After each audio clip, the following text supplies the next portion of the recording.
My name is Tori Barrett. I was 30 years old when I graduated from Army basic training.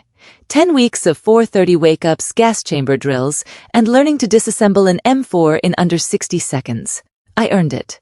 Every mile, every push-up, every sleepless night in the Georgia humidity. Graduation day at Fort Moore was bright and loud. 300 recruits lined up in formation, pressed uniforms and boots polished to mirrors. The bleachers behind us were packed.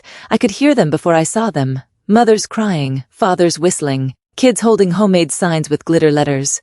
I looked over my shoulder once during the ceremony. Section F, row 3, seats 7, 8, and 9. I had given those seat numbers to my father, my mother, and my sister 6 weeks earlier. All 3 chairs were empty. After the ceremony, every recruit around me disappeared into a wall of hugs. I stood in formation holding my certificate and watched. A stranger's mother walked up to me, put her hand on my shoulder and said, "We're proud of you, honey." But the empty chairs were just the beginning. What my dad texted me 3 weeks later and what happened when I finally changed those locks, that's where this story really starts. Welcome back to The Forgotten Daughter. This is where we share stories about family betrayal, quiet strength, and the moment someone finally says enough. If this story hits close to home, drop a comment and be sure to subscribe. Let me tell you about the Barrett family. My father, Ray Barrett, was a plumber in Collinsville, Illinois. Made $62,000 a year, owned his house outright, drove a Ford F-150 he washed every Sunday like it was a church ritual. He was the kind of man who kept a running tab of every dollar he spent on his children. Not on paper, in his head. And he never let you forget the total. My mother, Diane, was a homemaker who deferred every decision to Ray. What to eat, where to vacation, which daughter deserved what. She had opinions, but she stored them in the same place she stored the good china, behind glass for display only. Then there was Megan, my older sister. 3 years ahead of me in everything except accountability. Megan got the new prom dress. I got the hem taken up on hers. Megan got $2,000 for a first car. I got bus fare and a suggestion to apply at the Dairy Queen on Route 9. When Megan moved into her first apartment, our parents paid the deposit. When I moved into mine, my father said, "You're smart, you'll figure it out." And I did figure it out, every single time. Before I left for basic training, I gave my parents a spare key to our house. Mine and Jake's house. We had bought it 2 years earlier with a VA loan and my savings from 6 years as a civilian logistics coordinator. I handed the key to my father at the kitchen table and said, "Just in case you need to check on the house while I'm gone." He took it without saying thank you. Slipped it onto his key ring like it belonged there. I should have paid attention to that. I enlisted at 28. People asked me why it was so late. The honest answer was that I spent my 20s doing what my family should have helped me do at 18. I put myself through college at Southern Illinois University, logistics management degree, worked 3 jobs simultaneously. Morning shift at a warehouse, afternoon tutoring at the campus writing center, weekends at a catering company, graduated with $11,000 in student loans and not a single dollar from my parents. My father's logic was simple. Megan needed help because Megan struggled. I didn't need help because I didn't struggle. The fact that I didn't struggle because I worked myself into exhaustion was a detail he chose to ignore. After college, I worked for a supply chain firm in St. Louis. Good job, steady.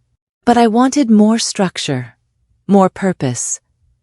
Jake had served 4 years in the Army before we met, and he talked about it the way some people talk about the place that made them. So at 28, I walked into a recruiter's office and signed. My father's reaction was a shrug. "Well, that's your choice," my mother said. "Just be careful, honey." Megan said, "Does that mean you won't be around for my engagement party?" Before I shipped out to Fort Moore, I set up an automatic transfer, $400 a month, from my checking account to my father's. He never asked for it directly, but every Thanksgiving, he'd mention how tight things were, how property taxes went up again, how Megan needed this or that. So I set it up, an automated guilt payment deposited on the 1st of every month.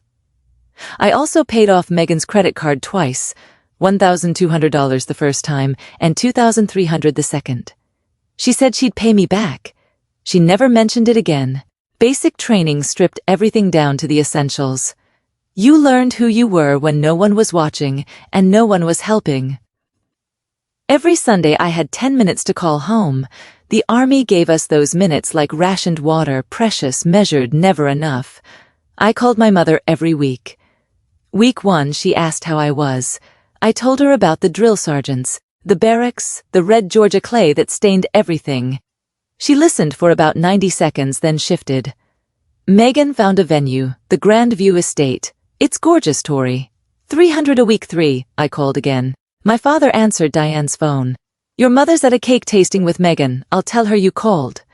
He hung up before I could say anything else. The call lasted 41 seconds. Week 5, I tried my father's cell directly. No answer. I tried again the next Sunday. No answer. The Sunday after that, same thing. 3 weeks in a row. I stopped calling him. The only mail I received at Fort Moore came from Jake. A postcard with a picture of our dog, Biscuit, sitting on the front porch. On the back, Jake wrote, "House is standing, dog is fat. Proud of you. Come home soon." I kept that postcard in my cargo pocket for 5 weeks. Drill Sergeant Reeves noticed. She was a compact woman with a voice that could peel paint off a Humvee. One morning during formation, she pulled me aside. "Barrett, Family Day is next week. You got anyone coming?" I looked her in the eye. "Yes." "Drill Sergeant." She held my gaze for 2 seconds longer than necessary. She knew. Drill sergeants always know. She nodded once and walked away. I had lied. Nobody was coming. Family Day was the day before graduation. The base opened its gates and families flooded in like a dam had broken. SUVs with bumper stickers. Minivans with balloons taped to antennas. Grandparents in lawn chairs. Toddlers in matching outfits. I watched from the barracks window. Sergeant Reeves found me 20 minutes later. "Barrett, come with me." She walked me across the parade field to a family clustered around a recruit named Lewis. His mother was a wide woman with a loud laugh and a cooler full of fried chicken. His father wore a veteran's cap. His little sister kept jumping on Lewis's back. "Mrs. Lewis, this is Specialist Barrett. She could use some company today." Mrs. Lewis didn't ask questions. She pulled me into a hug that smelled like cornbread and said, "Well, come sit down, baby. You hungry?" I ate fried chicken with strangers while my own mother was trying on Mother of the Bride hats with Megan at a boutique in Edwardsville. I know this because Diane posted the photo to our family group chat at 2:14 that afternoon. She was smiling. New hat. Price tag still dangling from the brim. Graduation the next morning was a blur of speeches and salutes. I crossed the stage, shook the commander's hand, received my certificate, looked out at the bleachers one more time. Section F, row 3, 3 empty chairs. After the ceremony, I checked my phone. One text from my mother. "Sorry, honey. Dad's helping Megan with the venue deposit. We'll celebrate when you're home. You understand, right? You understand, right?" 4 words my mother used like a skeleton key. They unlocked every door she didn't want to walk through herself. I understood perfectly. Jake was waiting at Lambert Airport with a handwritten sign that said, "PFC Barrett," and a grin that made the whole terminal disappear for a second. He hugged me in baggage claim. Long, tight. His chin on top of my head. "I'm sorry they didn't come, Tori. I know." We drove home. Biscuit nearly knocked me over at the front door. I unpacked my duffel bag, hung my dress uniform in the closet, and sat on the bed for a long time without moving. The next day, I drove to my parents' house, 15 minutes across town. Diane answered the door in her bathrobe, coffee in hand, surprised look. "Oh, Tori, when did you get back?" "Yesterday." "Well, come in, your father's in the den." Ray was watching a Cardinals game. He looked up, nodded, and said, "Hey kid, you lose weight?" That was it. No congratulations, no questions about training, no mention of the graduation they missed. He turned back to the game. Megan stopped by 20 minutes later. She had a binder, a white binder with a label on the spine that said, "Barrett Cole Wedding in Gold Script." She sat at the kitchen table and talked about seating charts for 30 straight minutes. The florist was overcharging. The DJ wanted a deposit by Friday. The bridesmaid dresses came in the wrong shade of blush. She didn't ask me a single question about basic training. I sat there listening, and I felt something shift inside me. Not anger, exactly. More like a lock clicking open.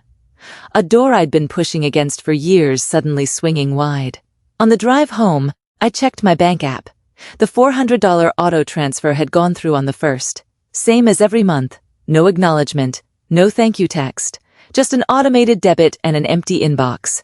I found out about the garage on a Tuesday. Jake had mentioned it in passing on the phone during training, but he downplayed it. "Your dad brought over some stuff. Said he needed the space."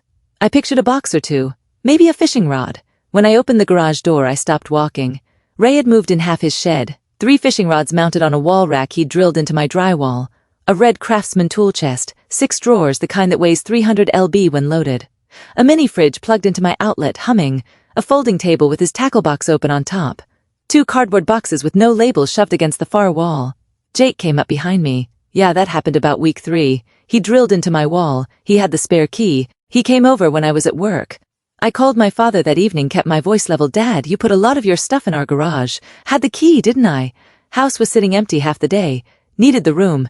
You drilled into the drywall. It's just a couple of anchors. Calm down. I didn't argue.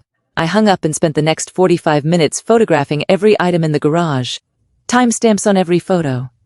I wrote a list on a yellow legal pad. Item, condition, approximate value, 3 pages. Then I opened my bank app and canceled the $400 auto transfer. Effective immediately. I didn't tell anyone. Not Jake, not Diane, not Ray. I just turned off the faucet and waited to see how long it would take them to notice the water had stopped. It took 11 days. 11 days after I canceled the transfer, my mother called. Tori, honey, your father checked the account.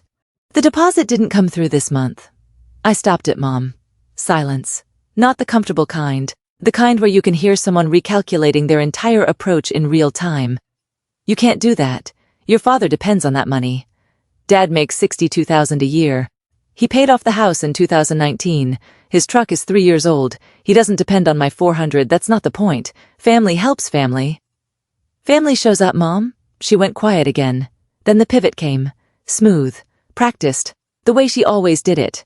After everything we've done for you, Tori, after your father worked double shifts to keep a roof over your head, what specifically did you do for me that you didn't do for Megan? Name one thing. She couldn't. Not because there wasn't an answer, but because the answer was the problem. 10 minutes later, my phone rang again. Ray, what's this about you cutting off the money? I stopped the auto transfer. That's $400 a month, Tori.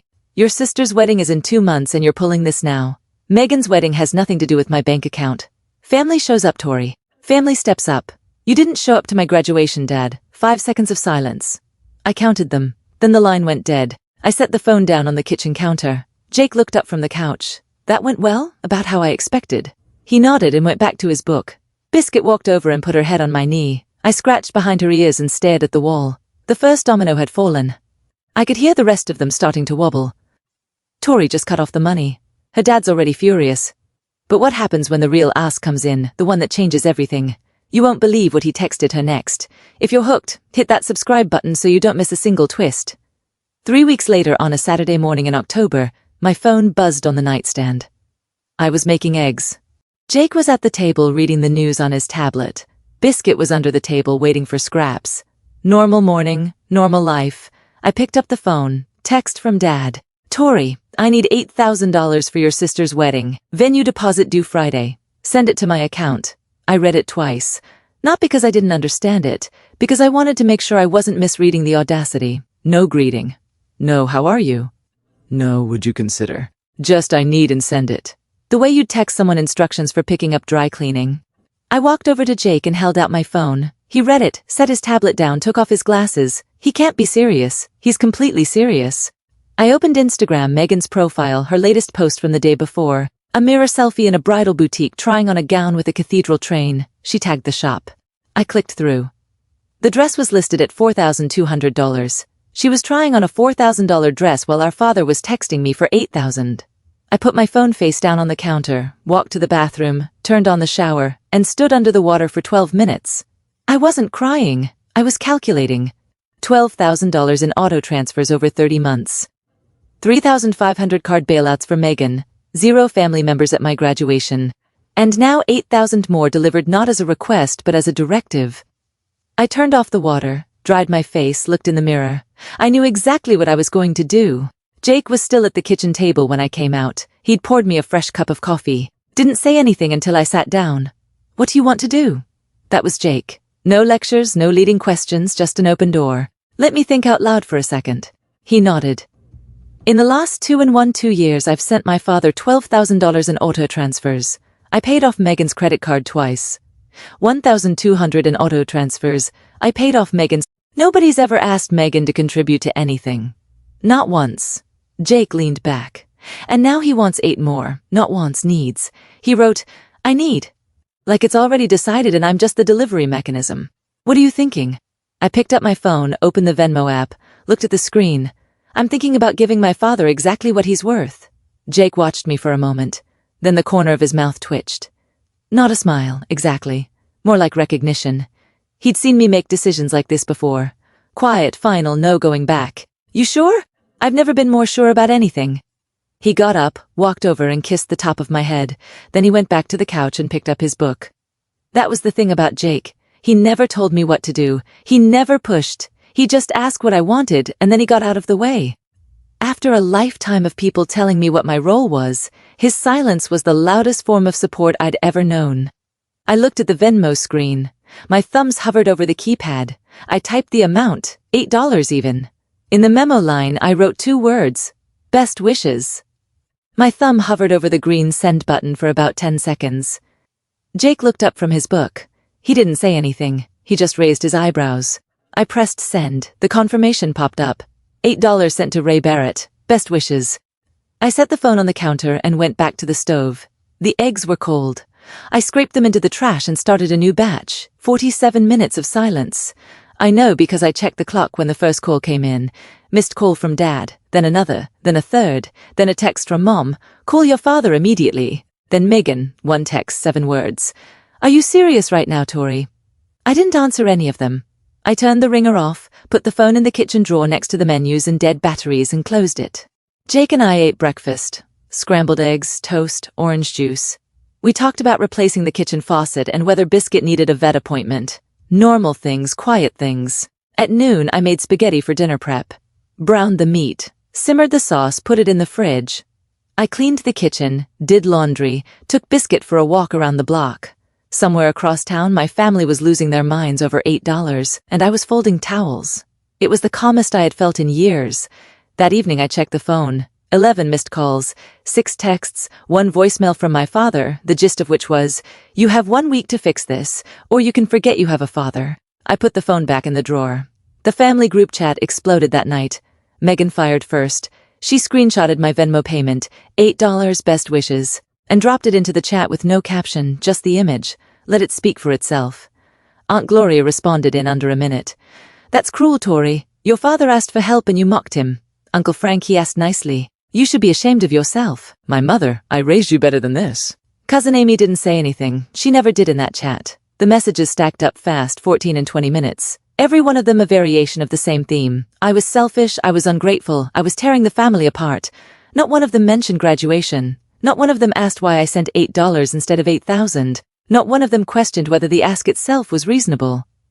Then I saw the comment that stopped me cold. Uncle replying to Megan's screenshot, "Ray still has the key to her house. Maybe he should go over and talk to her in person." I read it 3 times, let the words settle. My father had a key to my house. My uncle was suggesting he use it to show up uninvited, and nobody in the chat saw anything wrong with that. I looked at Jake across the living room. He was scrolling through something on his phone, half paying attention. I held mine up so he could see the screen. He read Frank's message. His jaw tightened. "We need to change the locks," I said. He was already reaching for his jacket. "Tonight," I said. He nodded. "I'll be back in 30 minutes. The door closed behind him. I sat in the quiet house and listened to the deadbolt he was about to replace. Jake came back from the hardware store with a bag from Home Depot. New quickset deadbolt, brushed nickel. New doorknob with a keypad lock. New 4-digit code for the garage door opener. He started on the front door first. I handed him tools from the kitchen drawer while he worked on his knees in the porch light. While he drilled, I went to the garage. I cataloged everything my father had left behind. 3 fishing rods, a tackle box with a broken latch. The red Craftsman tool chest, 6 drawers, fully loaded.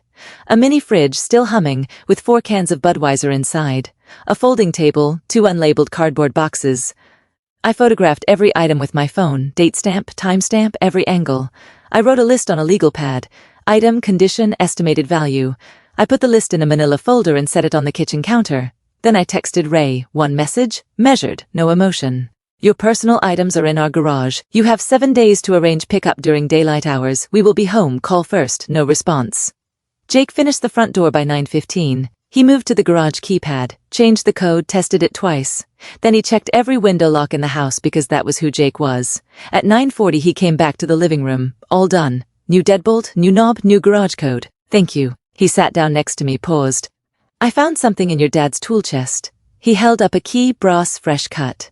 A copy of the spare key. hidden in the bottom drawer under a shop rag.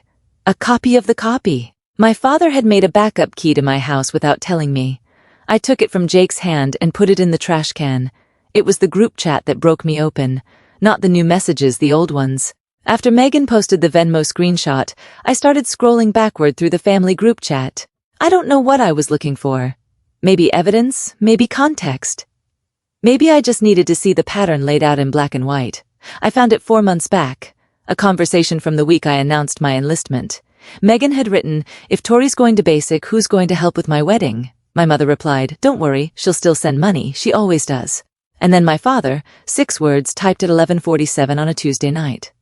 "That girl has been our backup plan since she got her first job at 16. Backup plan. I read it 3 times. Then I read it again. I scrolled further. 2 years earlier, a conversation about Megan needing a car. "Ray, Megan needs the car. Tori can figure it out. She always does. Diane, I feel bad. Should we at least offer to help with her rent?" "Ray, she's fine. She's always fine. She's always fine. Because I had to be. Because nobody gave me the option not to be." I sat in my car in the garage for a long time. The new garage code glowed green on the keypad. The engine was off. The overhead light had timed out. I was sitting in the dark, reading messages I was never meant to see. My mother's words from graduation echoed back. "You understand, right?" Now I understood. I understood everything. I was never the daughter they forgot. I was the daughter they counted on forgetting herself. The one who always figured it out. The one who always sent the money. The backup plan. I let myself cry for about 5 minutes. Then I stopped. Wiped my face with my sleeve. Took 3 slow breaths. I had cried enough for people who never cried for me. I went inside. Jake was at the kitchen table with his laptop open, not really looking at it. I set my phone on the table and slid it toward him. "Read the screenshots." He picked it up, scrolled. His face didn't change much, but I knew his tells. The way his jaw shifted to the left, the way his breathing slowed down. He was angry, but he held it the way he held everything. Steady, contained. Like a man who'd learned a long time ago that losing control didn't fix anything. He set the phone down. Backup plan. Since I was 16, apparently. He didn't say he was sorry. He didn't say what he thought I should do. He just put his hand on mine and left it there. We sat like that for a while. The kitchen clock ticked. Biscuit snored under the table. Outside, someone's sprinkler kicked on. I started making a list in my head. Every time I had been the one to figure it out. Every hand-me-down dress. Every scholarship I applied for because they wouldn't pay. Every Sunday phone call spent listening to Megan's plans instead of anyone asking about mine. The prom, the car, the apartment deposit, the credit card bailouts, the auto transfer. $15,500. That was the number. And it didn't include the things money couldn't measure. "I'm done understanding," I said. Jake squeezed my hand once. "What's next?" "His stuff is still in the garage. He has 4 more days to pick it up. And if he doesn't, then he doesn't." I got up, rinsed my coffee mug, and went to bed. I slept hard that night. Dreamless. The kind of sleep you get when something heavy has finally been set down. 4 days left on the clock, day 5. No word from Ray about picking up his things. I came home from work at the logistics office on base. Jake's truck was in the driveway. Everything looked normal from the front.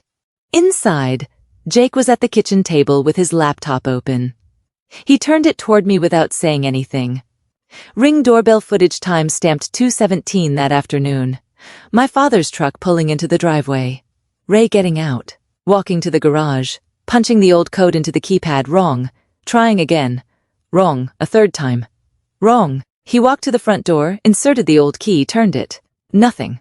The deadbolt held. He stepped back. Looked at the door like it had personally insulted him. Then he walked back to the garage and kicked it. One hard kick right at the base. The camera caught the impact and the scuff mark his boot left on the white paint. He stood in the driveway for 20 minutes. Just stood there. Then he got in his truck and drove away. 20 minutes later, a text from Ray. "Open the door, Tori, this is ridiculous. I just want my stuff." I replied, "I texted you the pickup procedure. Call first, we'll be home, daylight hours." "Ray, I don't need permission to go to my daughter's house." "Me, it's not your house, Dad." 3 dots appeared, then disappeared. Then nothing. Jake photographed the scuff mark on the garage door that evening, added it to the manila folder. Date, time, description. I wasn't collecting evidence because I expected a fight. I was collecting evidence because I had learned from 10 weeks of army training and 30 years of being the Barrett backup plan that the best protection is the kind you hope you never need. Day 6. My mother showed up at Fort Scott, the army installation where I worked. She couldn't get past the gate. Civilian visitors needed a military sponsor, and Diane Barrett didn't have one. So she parked in the visitor lot and called my cell. "Tori, I'm at the gate. Can you come out?" I walked out to the parking lot in my duty uniform. Diane was leaning against her Camry, arms crossed, eyes red. "Your father can't sleep," she said before I reached the car. "He's barely eating. You're tearing this family apart." He tore it apart when he skipped my graduation to go dress shopping with Megan. That's not fair. Megan needed me that day. I needed you too, Mom. I stood in front of 300 soldiers with nobody in my section. A stranger's mother hugged me and told me she was proud of me. Diane's lip quivered. For a second, I thought she might actually hear me, then the quiver hardened into something else. "If you don't give your father the money, he's going to take it personally. You know how he gets." There it was. Not an apology, not an acknowledgement, a warning wrapped in the language of concern but carrying the weight of a threat. "He can get however he wants, Mom. The answer is no." She stared at me for a long time. Then she got into her car, closed the door, and drove away without another word. I stood in the parking lot and watched her Camry disappear down the access road. She had driven 45 minutes to cry in a parking lot on an army base. She had never driven 4 hours to watch me graduate. I went back inside, sat at my desk. My hands were shaking, but my voice hadn't cracked once. I held on to that. Day 7, the deadline. Ray never called to arrange a pickup time, never texted, never sent anyone on his behalf. I sent one final message that morning. "The 7-day window has expired. Your items are boxed and in the garage. You can arrange a supervised pickup this weekend. After Sunday, I'm donating what's left." His reply came in under 2 minutes. "You don't get to throw away my property. That's theft." I showed Jake the text. He shook his head. "It's not theft if we gave him a week and documented everything." I knew that, but I also knew my father wasn't making a legal argument. He was making a power play. The same move he'd been running since I was 16. Declare ownership over something that didn't belong to him and dare someone to push back. That afternoon, I organized the documentation one more time. Every text message printed and dated. Ring doorbell footage saved to a USB drive. Photographs of every item with timestamps. The yellow legal pad with the itemized list. The scuff mark photo, my original text setting the 7-day deadline, his failure to respond. I put everything in the manila folder and set it on the kitchen table. Jake looked at it. "That's thorough. The army taught me a lot of things. How to march, how to qualify on a rifle range, how to pack a rucksack for a 12-mile hike. But the thing that saved me was something a supply sergeant told me on my 3rd day. If it's not documented, it didn't happen." Jake nodded. "Everything happened," I said. "And I've got the paper to prove it." Saturday morning, Jake and I were both home. The house was clean. The folder was on the table. The new deadbolt was locked. The doorbell rang at 9:15. Tori gave her dad 7 days. He didn't pick up a single thing. Now the deadline has passed and he's calling it theft. But what happens next when the doorbell rings on Saturday morning? That's the moment everything changes. Stay with me, this is about to get real. I opened the front door. My father stood on the porch in his work boots and a flannel shirt. Hands at his sides, jaw set. Behind him in the driveway, my mother sat in the passenger seat of his truck with the engine running. "I want my stuff," he said. "Come in through the front, we'll walk you to the garage." He didn't move. "I'm not being escorted in my own daughter's house like a criminal." "You're not being escorted, we're being present. Those are different things." He looked past me at Jake standing in the hallway. Something shifted in his expression. Not anger exactly, calculation. Then he stepped through the door. We walked him to the garage. Jake opened it from the inside panel. The boxes were lined up against the wall. Neat. Labeled.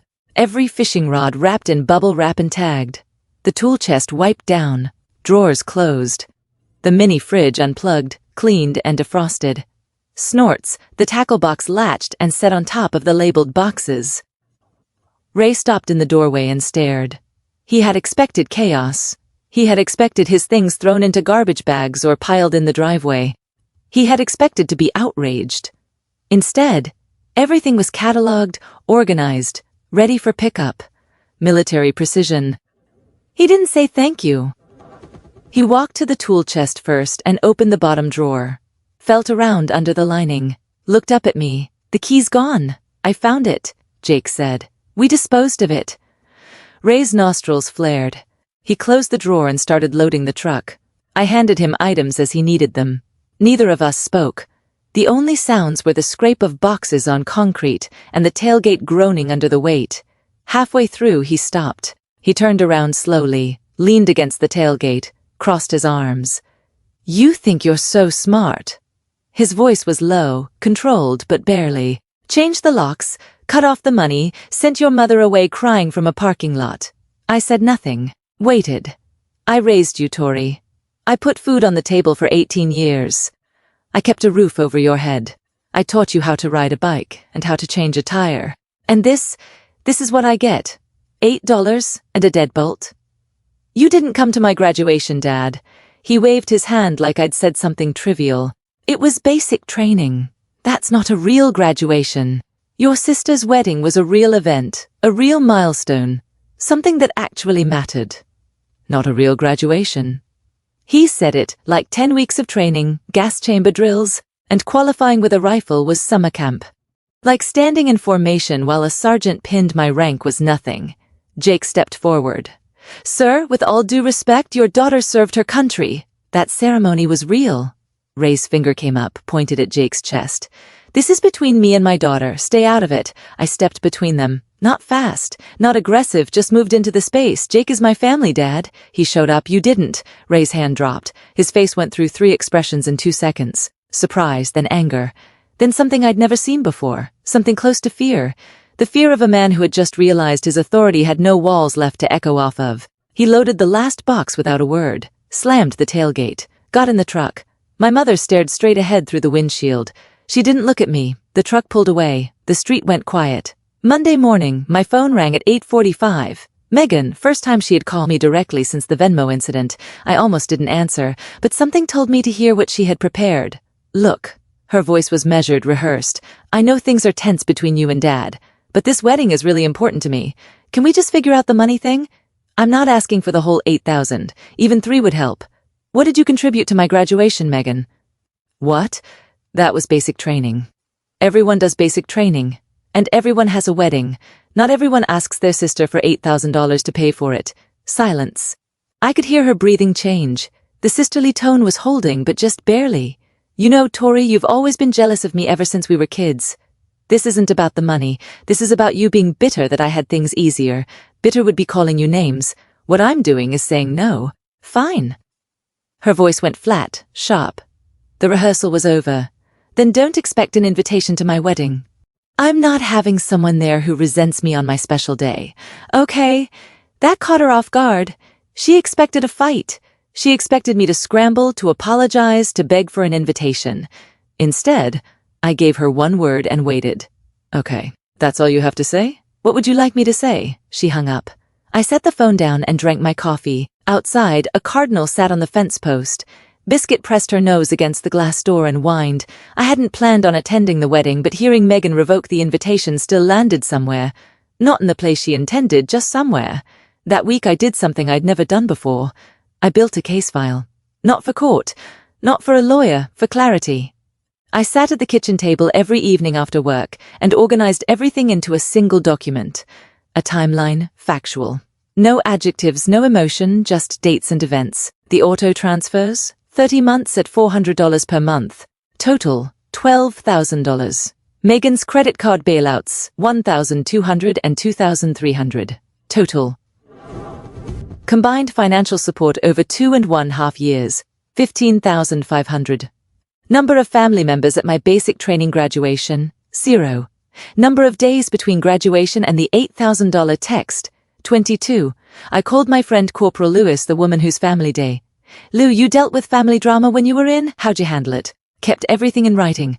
Never engaged on the phone if I could text instead. And if they ever showed up uninvited, I called the police first.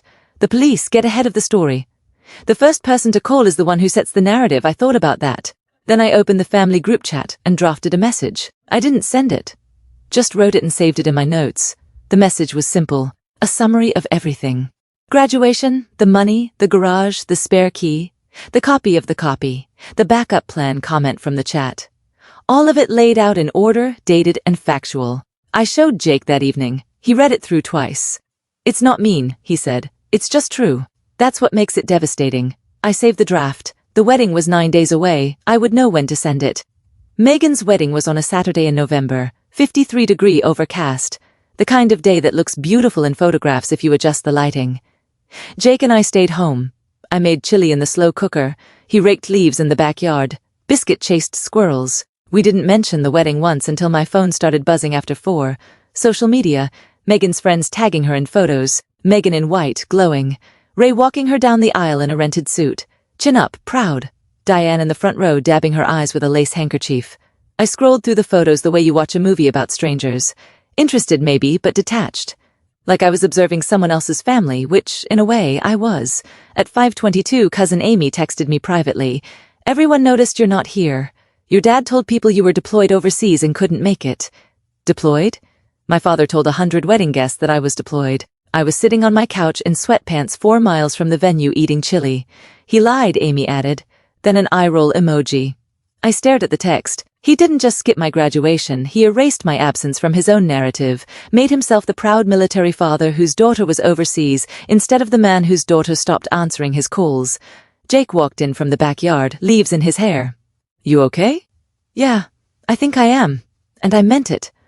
That evening at 8:14 during the reception, I opened the family group chat, pasted the message I'd drafted a week earlier. The timeline, the numbers, the facts. I pressed send. Every phone at the head table buzzed at the same time. The chat lit up inside of 3 minutes. Aunt Gloria, first as always. Tori, this is Megan's day. How could you do this? Uncle Frank went quiet. He'd read the financial breakdown. 12,000 in transfers, 3,500 in credit card bailouts, 15,500 total. He didn't post again for the rest of the night. My mother, this is lies. We never called you a backup plan. I didn't respond. I had said what I needed to say. The document spoke for itself. Megan at 11:47 that night, a text, not in the group chat, just to me. Attached was a selfie.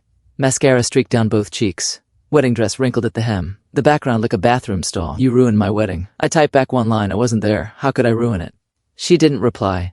My father sent nothing. No text, no call, no voicemail. Complete silence. That was the part that made me uneasy. I'd seen him angry. I'd seen him threatening. I'd never seen him go quiet. Jake and I watched a movie that night. Some action thing with too many explosions. I fell asleep on the couch halfway through. He put a blanket over me and let me sleep until morning. Sunday was peaceful. I didn't check the group chat.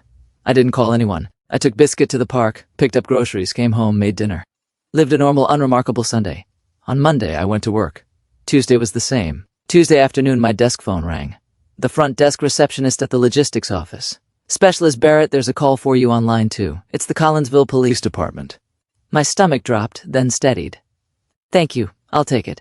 Ma'am, this is Officer Davis with the Collinsville Police Department. We received a complaint from a Raymond Barrett regarding property at your residence on Elm Street.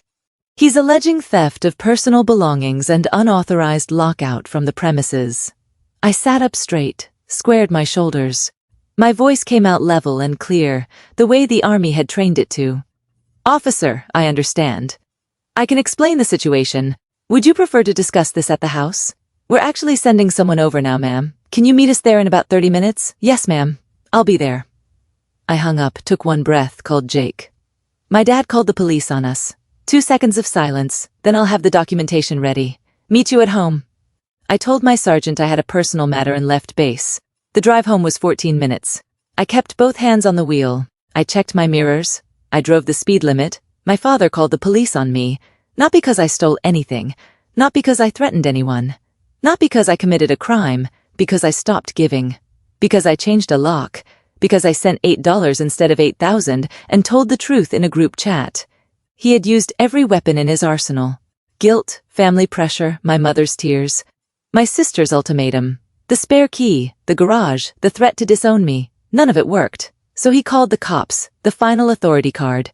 I pulled into the driveway at 3:42. There was a squad car parked in front of the house. Jake's truck was already there. The porch light was on. I turned off the engine, gathered myself, walked to the front door. It was time to finish this. 2 officers stood in the foyer. Officer Davis was a woman about my age. Dark hair pulled back. Professional. Her partner, Officer Chen, was taller, quieter, holding a notepad. Ma'am, we received a complaint, Davis said. Mind if we sit down? Of course. Can I get you anything? Water? We're fine, thank you. We sat at the dining table. Jake was already there with a manila folder open in front of him. He laid out the documents in order. Like a brief. Like a supply chain audit. Because that's what we did. Officers. My husband has some documentation you might find relevant. Davis looked at the folder, then at Jake. He slid it across. First page. The text message setting the 7-day pickup deadline. Date stamped, screenshot printed. Second page. Ring doorbell footage stills. Ray attempting the old garage code 3 times, trying the front door with the old key, kicking the garage. Third page photographs of every item in the garage, time-stamped with the itemized list. Fourth page. Property deed showing the house belonged to Jacob and Tori Barrett. Sole owners, no other names. Davis flipped through each page. Chen took notes. Neither of them spoke for about 2 minutes. Davis looked up. Ma'am, based on what I'm seeing, this property belongs to you and your husband. Is that correct? Yes, ma'am. My father had a spare key which we revoked. We gave him 7 days written notice to retrieve his belongings. He attempted to enter without permission on day 5. We documented everything. Davis nodded slowly. She looked at her partner. Chen gave a small nod back. Ma'am, this appears to be a civil matter, Davis said, not criminal. Across the street my father's truck sat parked at the curb. He was watching. A knock at the front door, hard. 3 times. Officer Davis walked over and opened it. Ray stood on the porch, chest puffed, jaw locked. He looked past her into the house. Saw the officers. Saw the manila folder on the table. Saw me sitting with my hands folded.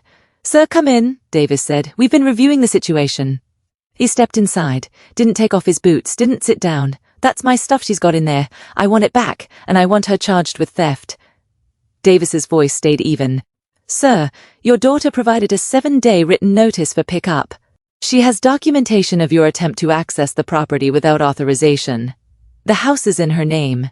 Legally, this is a civil matter, not a criminal one. Ray's face flushed from the neck up. She changed the locks on me. I had a key to this house. Homeowners have the right to change their locks at any time, sir. He turned to me, full-body pivot. Like a man who just lost his last card and was about to flip the table. After everything I did for you, after I raised you, this is how you treat your father? With cops and locks and $8? I looked at him. Kept my voice level, kept my breathing steady. You didn't come to my graduation. You asked me for $8,000 3 weeks later. You moved your stuff into my garage without asking. You made a copy of my house key without telling me. You tried to break in when I changed the locks. I paused, let the silence hold. You kept saying, you understand, right? Yeah, Dad. I finally understand. He opened his mouth, closed it, opened it again. His hands were shaking, not from sadness, from the kind of anger that has nowhere left to go. He looked at Officer Davis for support. Her face was neutral, professional. Davis said, Sir, I'd recommend you arrange a mutually agreed time to collect your remaining items. If there's a further dispute about property, you'll need to handle it through civil court. Ray turned and walked out. The front door swung wide. He didn't close it. Truck door slammed. Engine roared. Tires left marks on the asphalt. The street went quiet. Officer Davis gathered the paperwork and handed the folder back to Jake. Ma'am, she said, pausing at the door. For what it's worth, you handled that well. A lot of people don't document things the way you did. Thank you, officer. One more thing. If he returns to the property without your permission, call us. At that point, it's trespassing. They left. I watched the squad car pull away from the window. Then I closed the door, turned the new deadbolt, pressed my back against the wood, and stood there. Jake came up behind me. He didn't say anything, didn't touch me, just stood there close enough that I could feel him, far enough that I had room. It's done, I said. It's done, he said. I walked into the kitchen, opened the drawer next to the stove, the small drawer where I kept rubber bands, spare batteries, and a screwdriver. There used to be a hook on the inside of the cabinet wall, a brass hook where my father's spare key hung for 2 years. The hook was still there, but the key was gone. I'd thrown it away. Jake had thrown away the copy. I unscrewed the hook. 2 small screws took about 30 seconds. I held it in my palm, a small brass hook. Nothing really, a $1.50 at any hardware store, but it had held something that didn't belong there anymore. I dropped it in the kitchen trash can. It landed on top of the coffee grounds with a tiny sound.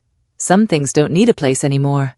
That evening, Jake and I sat on the back porch with Biscuit between us. The neighborhood was quiet. Crickets, a distant lawnmower, the kind of ordinary sounds you don't appreciate until the chaos stops. I checked my phone. 4 missed calls from Diane, 1 text from Megan. Dad is saying he's going to sue you. I turned the phone off and set it face down on the armrest. Do you think I went too far? I asked Jake. He looked at me, really looked, the way he did when he was choosing his words carefully. You sent a group chat with facts.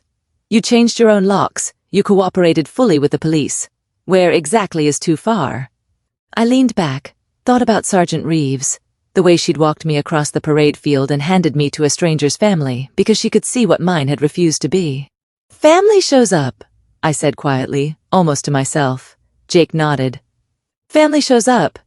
You showed up, Jake. I always will. We sat there until the light faded. Biscuit snored between us. My phone buzzed once more before I turned it off completely. Cousin Amy. Hey, I read the group chat message you sent. I had no idea about any of it. The money, the graduation, all of it. I'm sorry, Tori. I'm really sorry. I typed back. Thank you, Amy. That means more than you know. It did. 3 weeks after the police came to my house, I donated my father's remaining items to Goodwill. He never called to arrange the pickup, never sent anyone, never filed the lawsuit Megan warned me about. Just silence. The loudest silence I had ever heard from Ray Barrett. The craftsman tool chest went first, then the fishing rods, the tackle box, the folding table, the 2 unlabeled boxes. One of them turned out to be full of old hunting magazines. The other had a set of drill bits and a framed photo of Ray at 25, standing next to his own father, neither of them smiling. I looked at that photo for a long time before I put it in the donation pile. My mother sent a letter, physical mail. 2 pages, handwritten on stationery with roses at the borders. The first page was guilt. The second was an ultimatum. When you're ready to apologize, we'll be here. I didn't respond. Cousin Amy called the following week. She told me something that stuck. At wedding reception, after everyone read your message, your dad sat alone at table 4 for about 20 minutes. Just sat there staring at his phone, didn't talk to anyone, didn't eat. Then he stood up, walked to the microphone and gave his toast like nothing happened. She paused. He looked old, Tori, really old. I didn't feel satisfaction when she said that. I didn't feel vindication. I felt something smaller and heavier, like a door closing on a room I used to live in. I enrolled in an online MBA program that month. First class started in January, covered by the GI Bill. I didn't call home. Home didn't call me. For the first time in 30 years, the silence didn't scare me. It felt like the beginning of something I'd been waiting my whole life to start. People will call you selfish for setting boundaries. They'll say you're cold, ungrateful, heartless. But here's what I learned standing in that graduation line with no one in my section. The people who love you don't make you earn it. They show up. They show up even when it costs them something. And if they won't show up for you, you have every right to stop showing up for them. That's not cruelty. That's not revenge. That's just finally deciding that your peace matters more than their comfort. That's my story. 3 empty chairs, one $8 Venmo, and a set of locks that changed everything. If this reminded you that your peace matters more than their approval, share it with someone who needs to hear it. Subscribe, and I'll see you in the next one.